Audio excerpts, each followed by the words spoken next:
everyone. So I started off thinking this talk was going to be how not to upset the statistical reviewer, but then I thought maybe the title should more appropriately be Tips to Passing Statistical Review.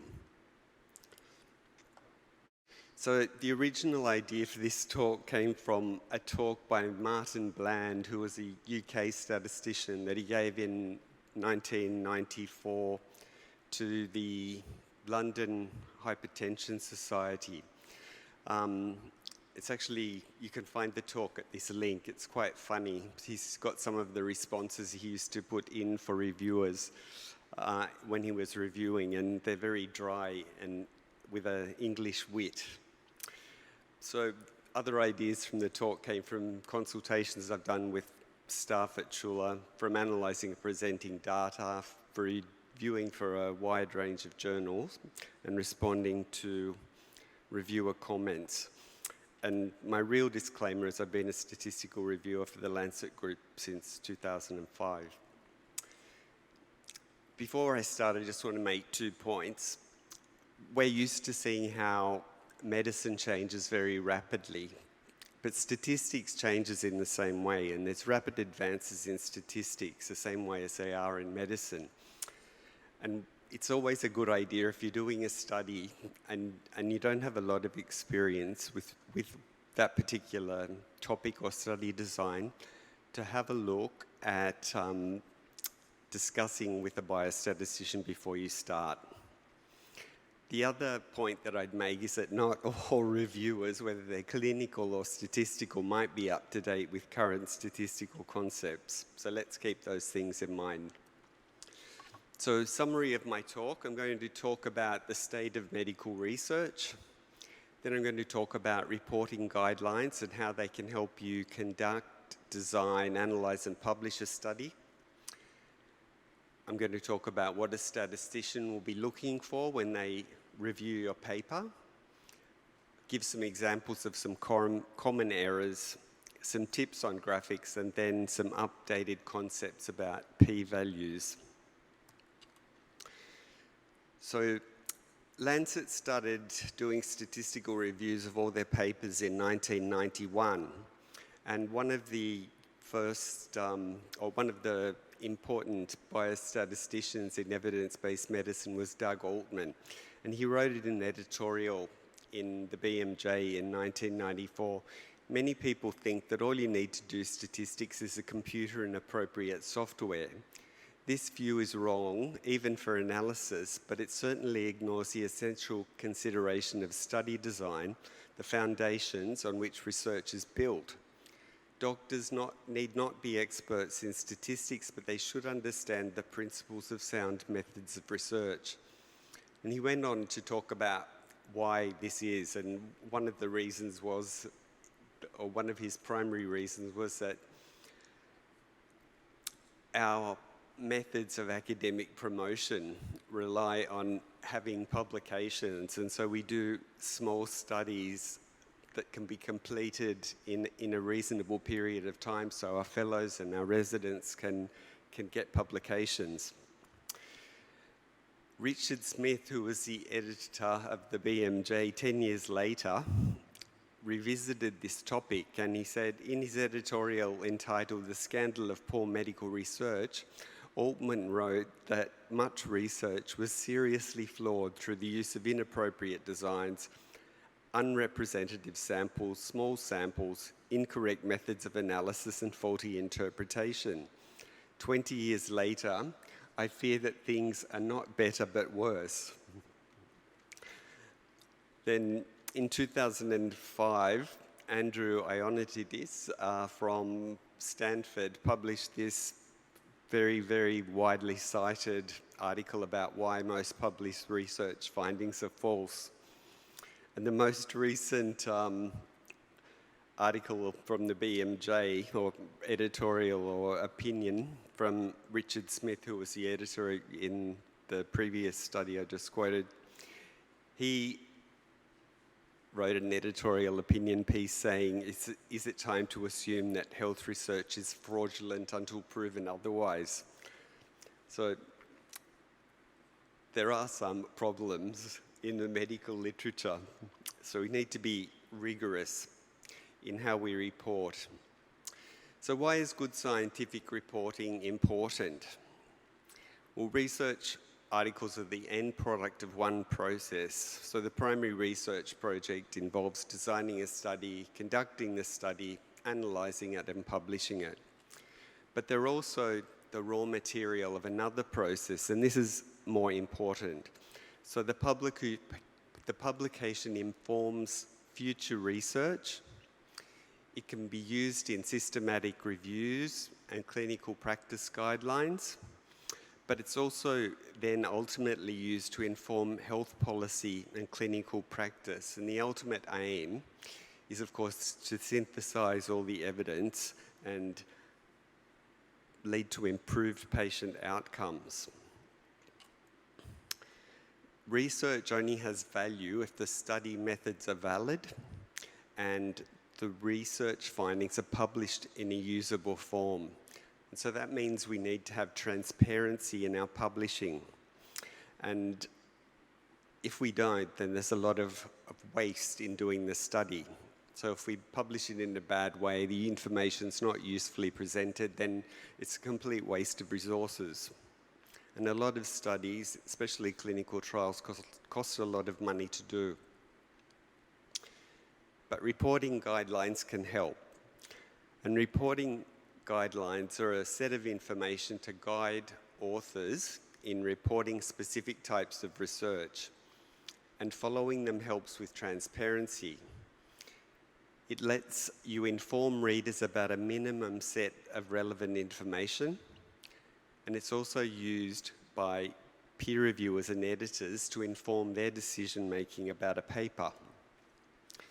And you should also always obtain and read the relevant guideline before you actually start doing your study. So if you look at the consort guidelines for RCTs, one of the things that it asks you to do is document the numbers of patients that were screened. If they didn't pass screening, then they want to know, well, what was the reason that they didn't pass the screening? If you don't collect that information and the trial is going for 2 years, it's very hard to figure it out when you're writing the publication. So it's good to read the articles first, so you make sure when you're conducting the study, you collect all the information you need. So this website, equatornetwork.org, is an evidence-based medicine site, and it's where you can go to get access to all the relevant reporting guidelines. And you'll see when I accessed this site a couple of days ago, there's 553 reporting guidelines available for different types of studies. So it is very useful. You can search for reporting guidelines, and if you're not sure which type of guideline to use, it will give you some tips. And there's other excellent resources about writing, and I suggest everybody have a look. But this is the section where you go when you want to, if you know what sort of trial you're doing.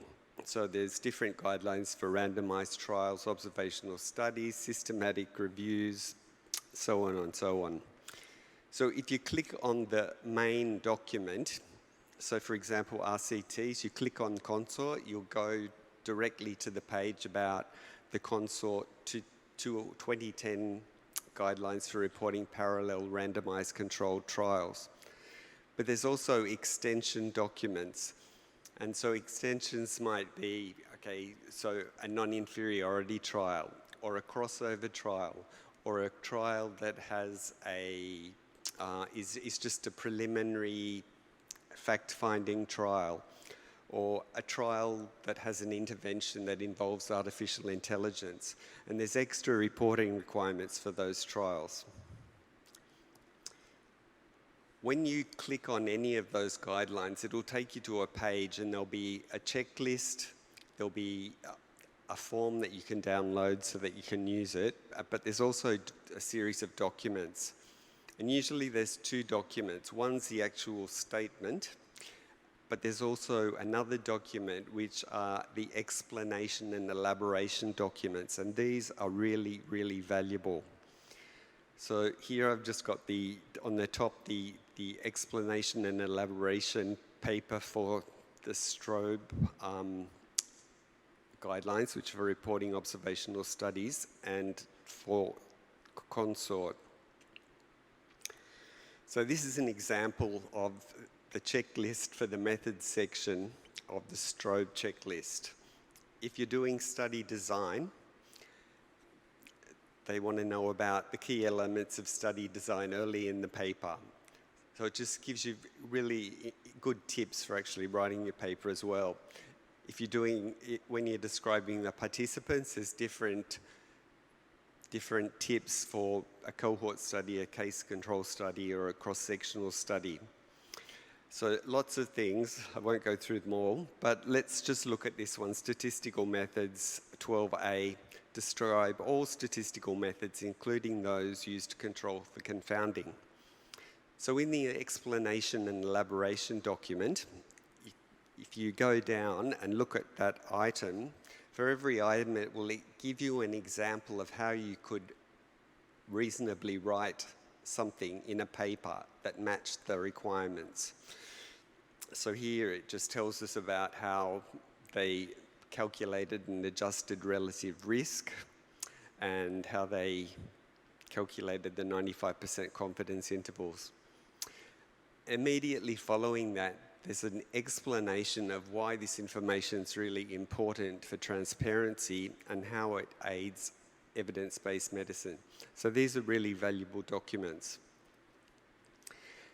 Lots of journals now want you to actually submit these checklists when you submit your paper. Lots of tier 1 journals anyway. So PLOS Medicine wants you to submit a consort checklist for an RCT. Also wants you to submit a strobe checklist for cohort case control or cross-sectional studies, and the STARD checklist for diagnostic test accuracy studies. And they want it included with the submission. They also want you to complete the appropriate reporting checklist, not only with the page number where the item appears, but also with sufficient text excerpted from the manuscript to explain how the authors accomplished all those aims. Some journals also want you to submit protocols, statistical analysis plans, and data when available. And this is all in a push to aid transparency and publishing. So let's get to reviewing. This is my method of reviewing. Ideally, I do it in 2 stages. The night before, I will read the abstract, read the methods, and skim through the entire text of the paper. Then I'll just let it sit in my subconscious overnight. In the morning when I wake up, I'll get up, read the paper again, check the consistency of the text with the figures, tables, and supplementary materials. And if it's an RCT, read the protocol for the statistical methods and the power calculations, and then I'll write the review. And I guess a typical review usually takes about 3 to 4 hours. That's for me. Other people who are maybe smarter can probably do it much more rapidly.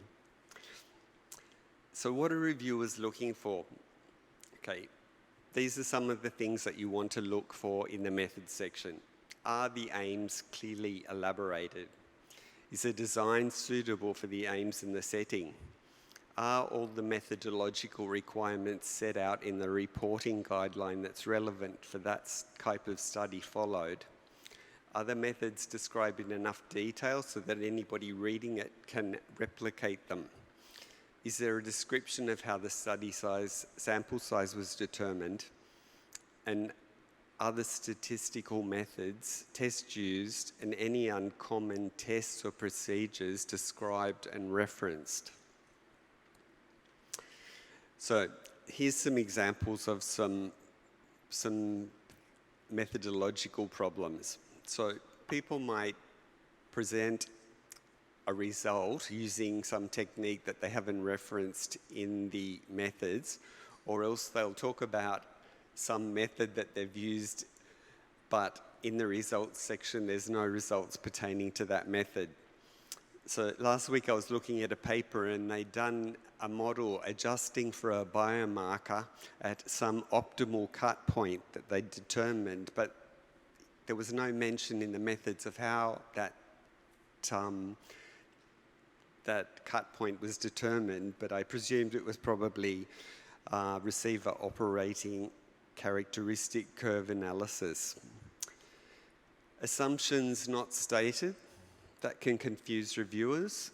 So as an example, if you've got a dichotomized variable, so you've got a continuous variable like age, and it's dichotomized, especially if it's dichotomized at some bizarre value like 37.5 years, there may have been a really good reason that you did that, but you need to explain to the reviewer why you did it, otherwise they're going to be confused. Model implementation hasn't been explained very well. So just as an example, with if you're running a mixed model, was it a random intercept model or was it a random intercept and random coefficient model? If you're using a multi-level model, was there multiple levels or was there just one level? Another issue is model checks and goodness of fit not mentioned, or mentioned but not reported. So if you're doing a Cox regression relies on the proportional hazards assumption. So did you check the proportional hazards assumption and was it violated? If it's violated, it's very easy to do something to make sure the results are valid. So lots of people don't check it, or else they check it and maybe they say that they've checked it and don't mention anything in the results about whether it was violated or not. And model discrimination and calibration measures can also be important. How well did the data fit after you run your model? And did they calibrate well over a range of risks? Other statistical problems, common problems, repeated observations on the same participant, but methods for independent samples are used. So if there's repeated measurements on the same person, those measurements are going to be correlated. And you need to account for that correlation in the analysis, otherwise the standard errors that you get will be too small. 95% confidence intervals for comparisons will be too narrow and the p-values will be inflated. So examples, you might be looking at a diagnostic test study, and this is actually hard for a reviewer to pick up, but it's easy for a data analyst to pick up. Someone brought me some data about a diagnostic test study, and I just assumed that all the patients had only been tested once. But when I looked at the hospital numbers, some people had like 3 admissions for this problem or 4 admissions for the problem. So you need to account for that. Otherwise, if you're trying to look for the association between the outcome, which in this case was some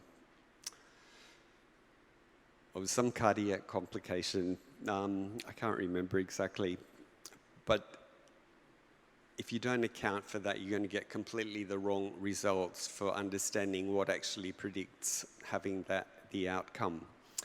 And if you've got primary outcomes that are measured throughout the study, like 3 months, 6 months, 12 months, 18 months, and 24 months, and you're using all those in the analysis, then you have to use a technique that accounts for that within patient clustering. And there's lots of methods to deal with clustering. And I would make the point that modern methods to deal with clustering are a lot more easy for people to understand and interpret than things like repeated measures ANOVA. So I'd use mixed models or generalized estimating equations instead. So some of the things that reviewers are looking for in results. You want to make sure there's an adequate description of follow-up time, person, time, and dropouts in the trial. Are the p-values presented without effect sizes and confidence intervals? I'm going to talk about this a bit later, but if you're doing a systematic review, and the outcome is about change from baseline, then you need to know the standard deviation of the mean change between the groups. And if the authors present just the pre-intervention mean and standard deviation and the post-mean standard deviation and after the intervention, then you can calculate the mean difference, but it's very difficult to calculate the standard deviation around that difference if the authors haven't reported the effect size and the 95% confidence interval. So it makes systematic reviewing much more difficult. And the effect size and the 95% confidence interval, so the difference between groups and the confidence intervals around it, really are there to help readers understand the magnitude and the plausible range that would be expected for that difference, and therefore assess the clinical and the biological relevance of the findings. So presenting effect sizes and 95% confidence intervals is important. Reviewers are also checking for the data in the text, tables and figures and whether they're inconsistent. You want to check whether the graphs are potentially misleading. Maybe there's some aspect of the design that doesn't give you a correct interpretation of the aspect. Exact p-values should be given. So if the p-value is 0.03, then don't say less than 0.05. And if it's 0.85, don't say greater than 0.05. Specific issues for randomized control trials, reviewers are looking for, does the RCT analysis that's in the protocol match what's actually done in the paper? They want to know, are a priori tests and post hoc tests noted in the manuscript? They're thinking about analysis populations. So is the intention to treat population described? Is a per protocol population described? Are those decisions about those populations justifiable?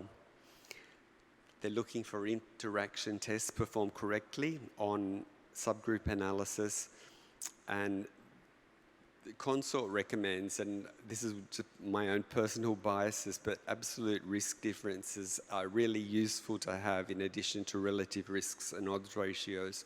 And I'll talk about that in a couple of slides. Okay, so some examples of issues that you might see with descriptive statistics. So if you see the mean intensive care unit length of stay after transplant is 12, with a standard deviation of 13.6 days, immediately you know there's a problem with these data because the standard deviation is way too big relative to the mean. So it tells you the data are skewed. And for normally distributed data, 95% of all the observations should fall within plus or minus 2 standard deviations of the mean. So if we calculate the 2 standard deviations below the mean, it equates to a length of stay of minus 15 days, which of course isn't possible. So it's much better to report those kind of data as the median and the 25th to the 75th percentiles, and possibly also the maximum, so people can really understand the distribution. So in this case, the median length of stay was 8 days, 5 to 14 days was the interquartile range, and the maximum stay was 74 days. The other point I'd make about this is when you're talking about length of stay, then length of stay for a person who's discharged alive and well doesn't really equate to length of stay for a person who has a bad outcome. So I just drew this graph so we could imagine what these data look like. And you see here the data for the patients who are alive, and some of them had long stays. But here's the median for this group and the 25th to the 75th percentile, and then these are the, the 10th to the 90th percentile of the data. But if you present data like this, it's very clear for people to see the actual data and then a summary of the data. And here you can see the data for the patients who died. So more descriptive statistic issues. You should always report mean data with a standard deviation, not a standard error. Sorry, that should read SE. And the standard error is really used for calculating the width of the 95% confidence interval. So it's important for inference, but it doesn't help people understand the data because it's actually the standard deviation divided by the square root of the sample size. So it's very hard to extrapolate that back if you're just looking at the data. Although sometimes I would note that basic scientists love to use standard errors when they're reporting data in laboratory studies. Other issues are reporting too many decimal places in effect sizes, confidence intervals, and p-values. If you're reporting a lot of decimal places in a table, makes it much more difficult for people to read. And really, if we're looking at a correlation coefficient, say of 0.03421 or 0.3379, in practical terms, they're not different. So why not just say 0.34? Always check how the journal is. The instructions for the journal that you're going to submit to tells you to report p-values. So do they say that you can go to 4 decimal places, or do they want you to report that as less than 0.001? If it's 0.037 or 0.04, in practical terms, this is no difference either, but some people think, oh, it's much more significant if it's 0.037, but in fact it's not. But check the journal instructions. Now, when we're presenting information about risk, I'm just going to use this study as an example. So it was a study that was reported in Lancet in 2022, and the authors reported it was a study about a monoclonal antibody versus placebo in disease progression in completely resected stage 2B or 2C melanoma. And the author said after a median follow-up of 20.9 months in each group of 489 patients randomized to the monoclonal antibody, 72 patients had disease progression versus 115 in the placebo group. So I actually used this as an exam question last year, and I also gave the total number of patients, and I made the students derive the 2 times 2 table, which is here. So they had to derive some different numbers that weren't presented in the information I gave them. But this is a summary of the trial data. So here we've got the treatment arm. Here we've got the number and the percent of patients who progressed. Here we've got the number and percent without progression, and then the total number of patients in each arm. So the risk difference for the monoclonal antibody versus a placebo is going to be 14.8% minus 23.8%, which is minus 8.7, and the 95% confidence intervals go from minus 13.7 to 3.8, and p-values less than 0.001. How do we interpret this data? It has a really practical interpretation, which is that for every 100 adults that we treat with this monoclonal antibody that have the condition, we'd expect 8.7 less progressions at 21 months compared to the number that we would have expected if none had received the monoclonal. Now, you can also present data as relative risk or risk ratio. So in this case, we're dividing the number in the monoclonal, or the percent in the monoclonal group, by the percentage in the placebo group. So here we see the relative risk is 14.8 divided by 23.5, which is 0.63. Sorry, that shouldn't have the percent there. So what this tells us is the risk of progression in those who receive the monoclonal antibody is 37% lower than those who received the placebo. Or we can also express it, the risk of progression in the monoclonal antibody group was 0.63 times the risk in the placebo group. So you can see there's a lot, completely different information conveyed by those estimates, but they're both important. So the relative risk tells you how much more or less likely something is to occur in one group versus the other. So it gives you information about the strength of association of your intervention with the outcome. But the risk difference tells you how much does your interventional risk factor change an outcome. I think it's really helpful to report both in papers. Consort recommends reporting both in RCTs. I'm just going to use an example from the British Doctors Cohort study to just show you how this information can be useful and can be different. So here, the British Doctors study was a large cohort study that was done last century. It followed up a lot of British doctors for a long period of time. And one of the things that they looked for was cause of death. So on the top part of this slide, we've got deaths from lung cancer, and in the bottom part, we've got deaths from coronary heart disease. And they're stratified by whether or not the doctor smoked. So the mortality rate per 100,000 patient years in the people who smoked was 140. In the people who didn't smoke, it was just 10 lung cancer deaths per 100,000 patient years.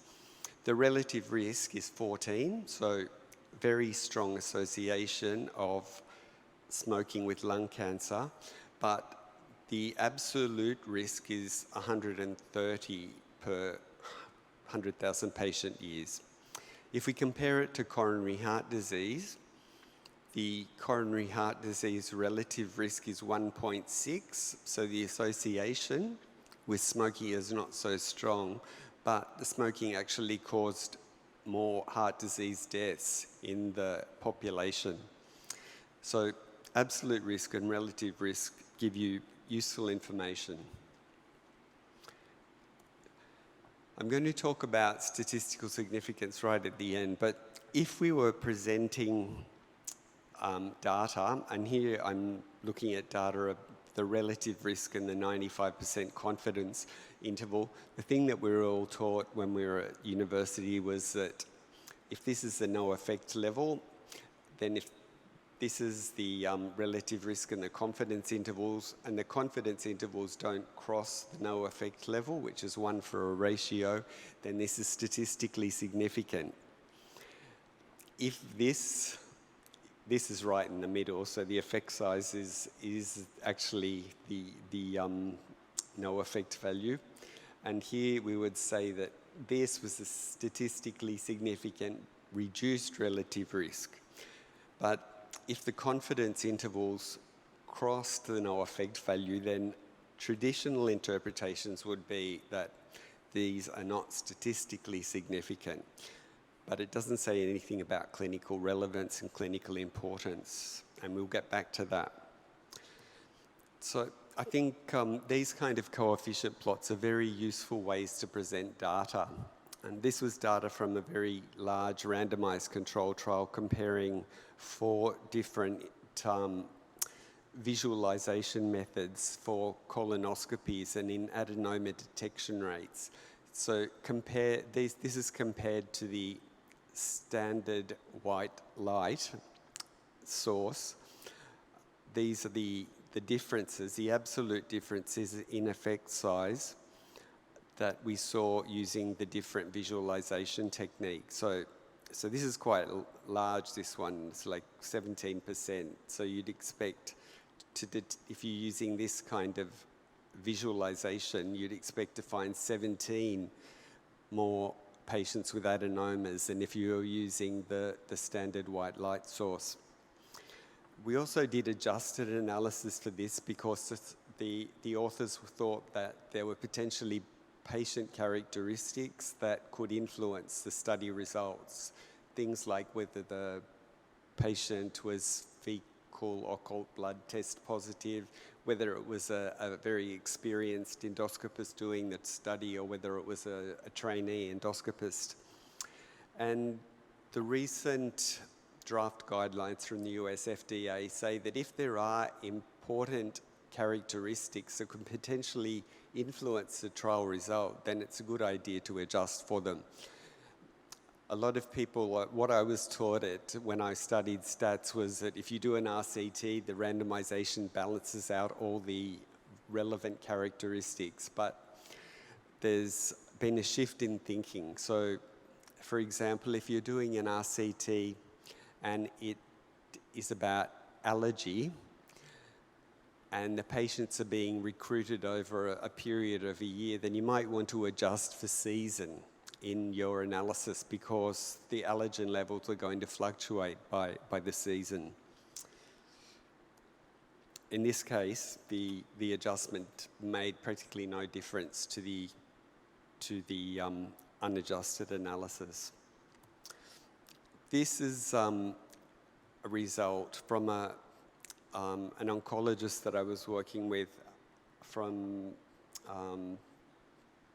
Chulalongkorn, and she was comparing vaccine responses from 2 doses of AstraZeneca in a cohort of oncology patients. And she was interested in the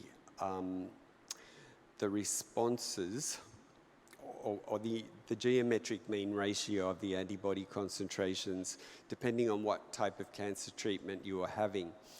And if you just present these data in a table, it's hard to see what's going on. But if you use a coefficient plot like this, much easier to figure out, okay, well, what is going on and where are the really important clinical differences between the groups. If you're working with a model like a logistic model or a model that has an interaction term, then you can't really interpret that model just by looking at the output of the regression.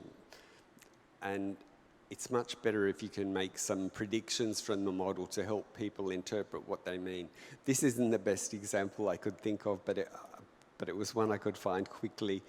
So this is the probability of poor sleep quality in adolescents with SLE. And it was using dichotomized age, dichotomized BMI, prednisolone dose dichotomized at 7.5 milligrams, family income and quality of life scores as a continuous variable. And you can see with different combinations of these variables, the probability of these adolescents having poor sleep is vastly different. And you just can't interpret that from looking at regression output and looking at the odds ratios. So making some prediction plots like this is really helpful for people. Study flow diagrams are really fantastic. This is one that was done by that oncologist I was talking about. She also had great graphic design skills. So she was trying to explain to the reviewers how the numbers lined up at different stages through the study. This is really, really helpful, because if the numbers don't match for different things, then you really confuse reviewers. So if you explain, okay, well, there was 399 who got the first vaccine. Why were some excluded? Why were some missed? So why is it that only 380 had a serological test here? And why is it that only 369 had a serological test here? So these kind of diagrams, really important. Same thing for consort. This is an example from the LASA study about low-dose atazanavir in Asians and whether it was non-inferior to standard dose. And so details are a bit difficult to see, but you want to help people understand how many patients were screened, who didn't meet screening, how many people were randomized, what were the dropouts, what happened after randomization, were there more dropouts, and so what are the implications then of who was included in the intention to treat analysis and the per protocol analysis. Subgroup analyses usually compare the primary outcome by baseline categorical characteristics. So you might be looking at, okay, well, so how is the effect differ in males or females for the drug that I'm giving these patients? Or does it differ by baseline disease stage? If you calculate a p-value for every subgroup, it's actually meaningless because you're just testing the same null hypothesis that you tested in the overall study, but in a smaller sample size. The correct null hypothesis in a subgroup analysis is whether there is homogeneity or heterogeneity across the subgroups. And you're looking for a statistical interaction or an effect modification that epidemiologists sometimes call it, and it's just like a change in the response by the subgroup. I couldn't find a great example in a paper, so I used this simulation that was in the Journal of Clinical Epidemiology. And you're not testing the hypothesis. Here you can see the no effect value for this risk difference. You're not testing the hypothesis that this subgroup here differs from this subgroup here relative to the no effect value. You're testing whether these subgroups differ from the overall effect size in the study. So the p-value for this comparison and this comparison is not the right comparison. This one's going to be statistically significant. This one's not because it's touching the no effect value. In fact, the p-value for the interaction between the treatment and the outcome here, or the treatment and the subgroup that you're looking at is statistically different. So it's important to report that p-value for interaction, not the individual p's for the subgroups. Cautions when you're looking at subgroup analyses. RCTs are usually powered to detect the effect size for the whole study. So any subgroup analysis is going to have a smaller number of participants and reduced power.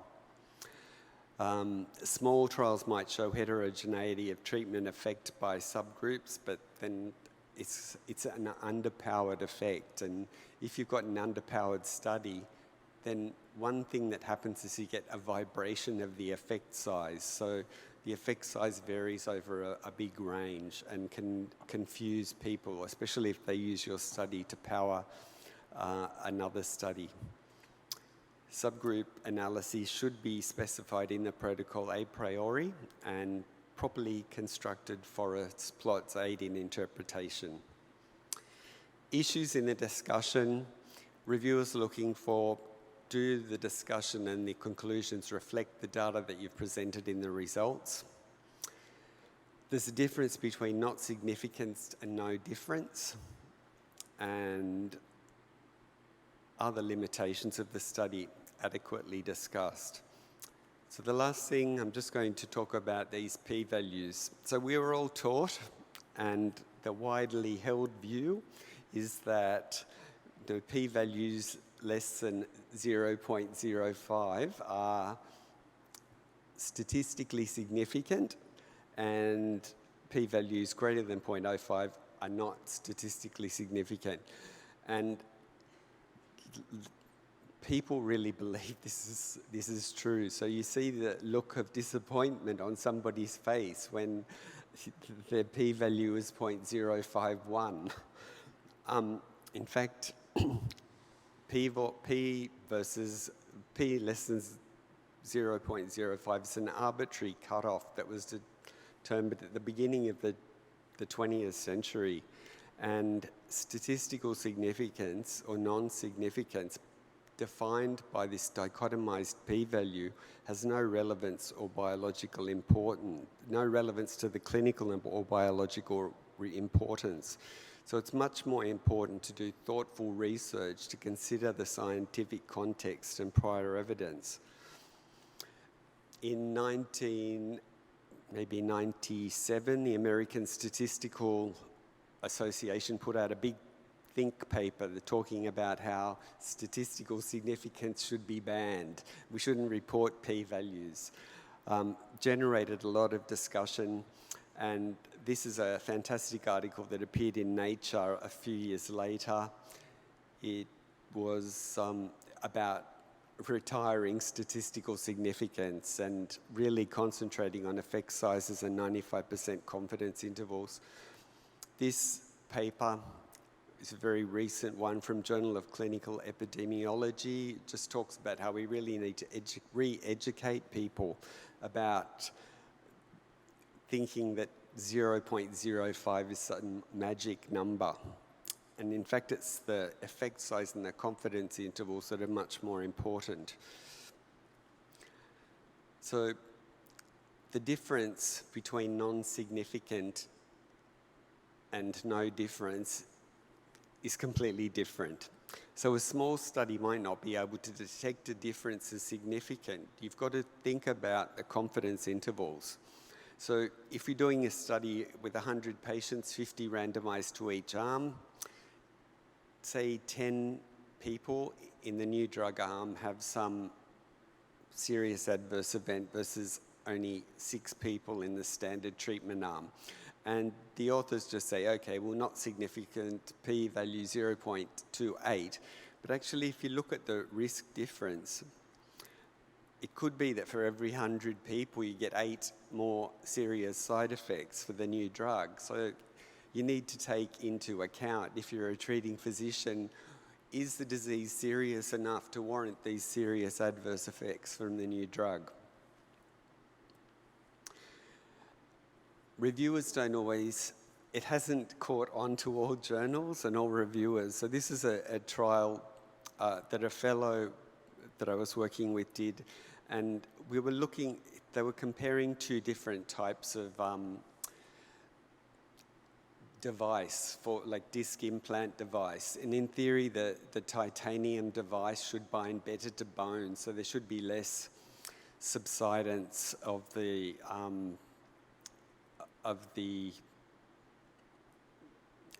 discs over time, which should result in better patient outcomes. So we deconstructed the results into the change from the pre-surgery visit to the pre and post visit, and then the change between the groups. And you can see that the change between the groups is pretty minimal. And in every case, it favours the TI peak arm. This one is a different interpretation. This scale goes in the opposite direction. But anyway, when we reported it, we just said that, you know, after accounting for the differences over time, there was minimal differences between the arms and the confidence intervals were quite tight. And the reviewer said the authors do not adhere to strict statistical outcome measures. For example, the statement, the overall difference in primary outcomes between randomized group was minimal with tight CI, should be revised to the strict presence or absence of statistically significant differences. And this is how we responded. And ultimately, the journal accepted it and the paper was published. I just got comments back on a paper that I was an author on, and we'd actually reported p-values in the supplementary material in all the tables, but in the text where we talked about the effect sizes and the importance, we just quoted the effect size of the confidence intervals. And one of the reviewers sent back comments, and for every comparison they wanted the p-value to appear in the text. In that case, we just did it because it was just easier than to try and change their thinking. But this concept about the lack of importance in p-values is taking time to catch on, but we should be aware of it. And so, for example, if you were doing a study and you did a univariable analysis and you got that the p-value was significant, but after adjustment it wasn't, then this is just a suggestion of how I might describe it. After adjustment for variables A, B, C, and D, biomarker X was no longer or no longer showed an independent association with subclinical atherosclerosis, but the 95% confidence intervals remained consistent with an increased risk. So just as an example of how you can take on this concept. So thank you very much.